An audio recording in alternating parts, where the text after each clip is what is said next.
Supreme Court justices have issued a major ruling in an election case. The Justice Department will be relentless in defending the right to vote. Will you accept the results of the election? If it's a fair and legal election, absolutely.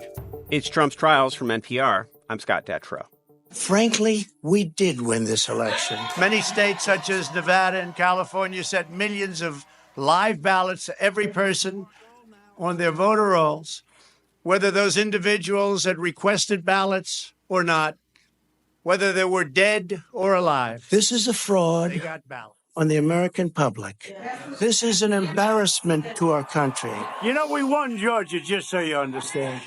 That was then President Trump in the months after the 2020 election. Joe Biden, of course, won it, but Trump kept insisting it was stolen. He kept putting forward conspiracy after conspiracy.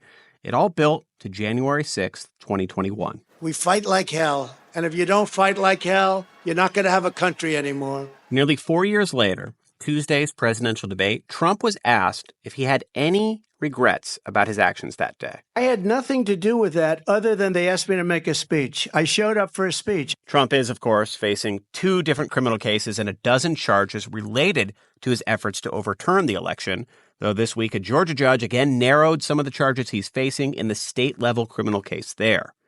At the debate, moderator David Muir pressed Trump on the lack of clear evidence tied to his election lies. You know this. You and your allies, 60 cases in front of many judges, many of them Republican. No judge looked at it. And said they said we didn't have standing. Fraud. Again, not true. The cases went nowhere because there was no evidence of this widespread fraud.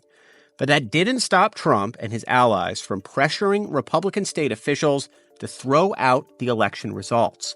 In HBO's new documentary, Stopping the Steal, we hear from Republican officials who wanted Trump to win, but who were not willing to break the law for him. And when we come back, we will speak to the director, Dan Reed.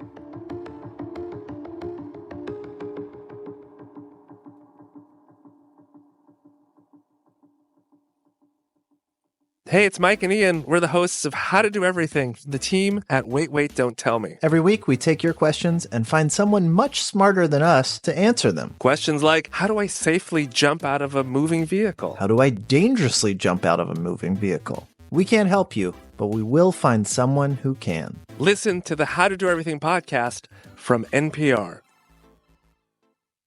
The candidates for November are set. I know Donald Trump's type. Between now and Election Day, we are not going back. A campaign season unfolding faster. Kamala Harris is not getting a promotion Than any in recent history. Make America great again. Follow it all with new episodes every weekday on the NPR Politics Podcast. On How to Do Everything from the team at Wait, Wait, Don't Tell Me, we try to find the answers to all your burning questions. I'd like to know, how do I get someone to tell me if I smell?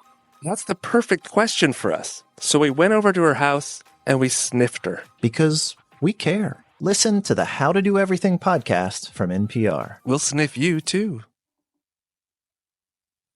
And we are back with Stopping the Steal director Dan Reed. Dan, thanks for joining us. Hi, thank you. You're originally from the UK. What drew you to this story?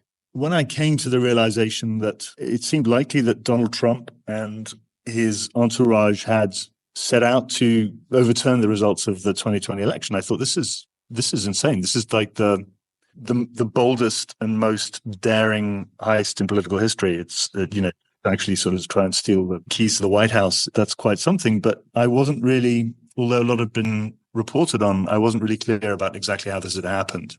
And also I thought, well, there are a lot of people who are saying that Trump tried to steal the election, but maybe they just have a political axe to grind. Maybe the evidence isn't really there. So I started to sort of dig around in it. And what I realized was that no one had really put together the whole story from a sort of 10,000-foot bird's eye point of view. And secondly, that all of the key people who I think stood in the way of this attempt to subvert democracy were Republicans. Yeah. And so I thought, well, why don't I tell this story through the eyes of the Republicans who stood in Trump's way when he tried to overturn the election results? I think one of the things the film does very well is lay out in a chronological way, just in a very straightforward way, all of the things that Donald Trump was saying from early in the morning of election night when he comes into the White House and says, frankly, we did win this election on, at rallies, in interviews, at White House appearances. You intercut that with things that his legal team, the elite strike force, as they called themselves at one point, Rudy Giuliani and others are saying. And I have a couple of questions about that.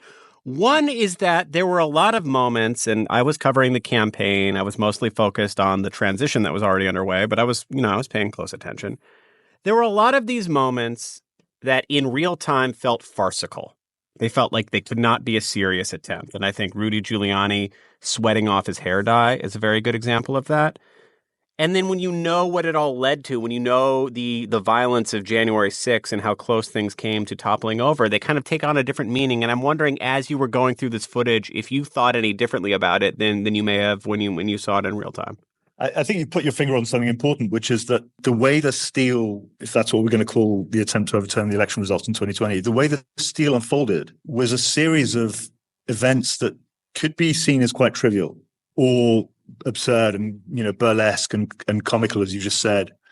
And I think it takes the passage of time and also the assembling of these moments into something coherent, into something that seems like a conspiracy, really, to steal the election. It takes that to be able to feel the chilling effect of, a consistent and sustained execution of a plan. That's what it was. Giuliani and co. went from state to state through the swing states, and President Trump reached out in person to very obscure officials. I think it's Gabriel Sterling, one of the protagonists in the Georgia drama, says, nobody should ever know who I am. Nobody would have ever known who I am were it not for this terrible thing that happened.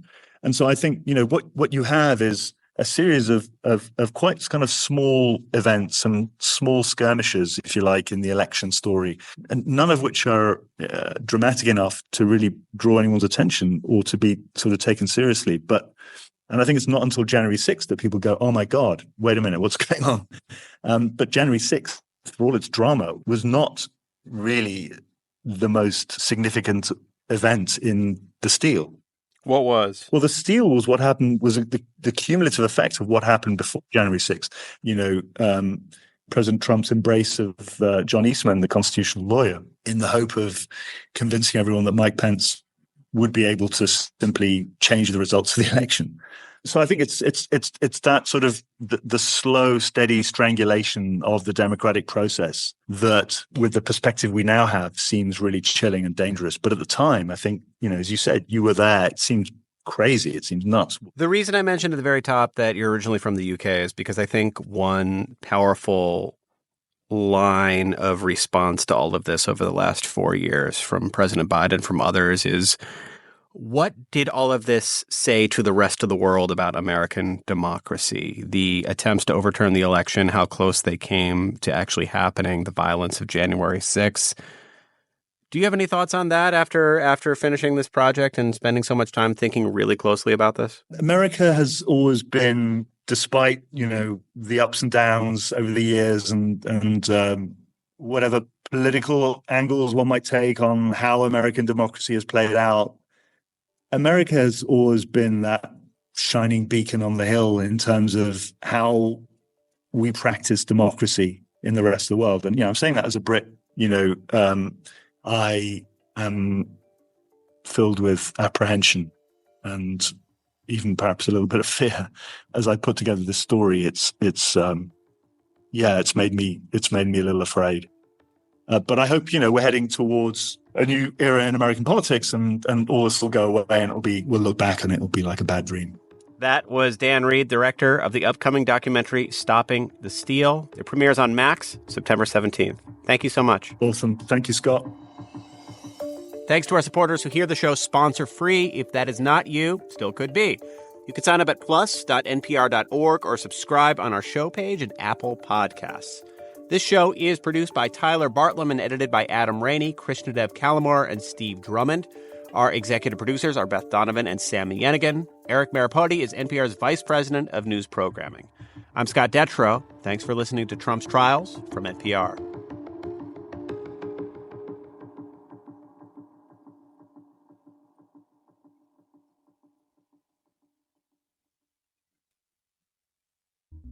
The Constitution, our founding document, says a lot about how our country has evolved and who we want to be. But it's not set in stone. So for the next month, we'll be digging into the history behind some of its most pivotal amendments. Listen to We the People on the Throughline podcast from NPR. On the TED Radio Hour, paleontologist Ken Lacavara says a spot in New Jersey sheds light on exactly what happened when an asteroid hit the Earth. This makes this the best window on the planet into that pivotal calamitous moment that wiped out the dinosaurs and really made the modern world as we know it. The day the dinosaurs died. That's on the TED Radio Hour podcast from NPR.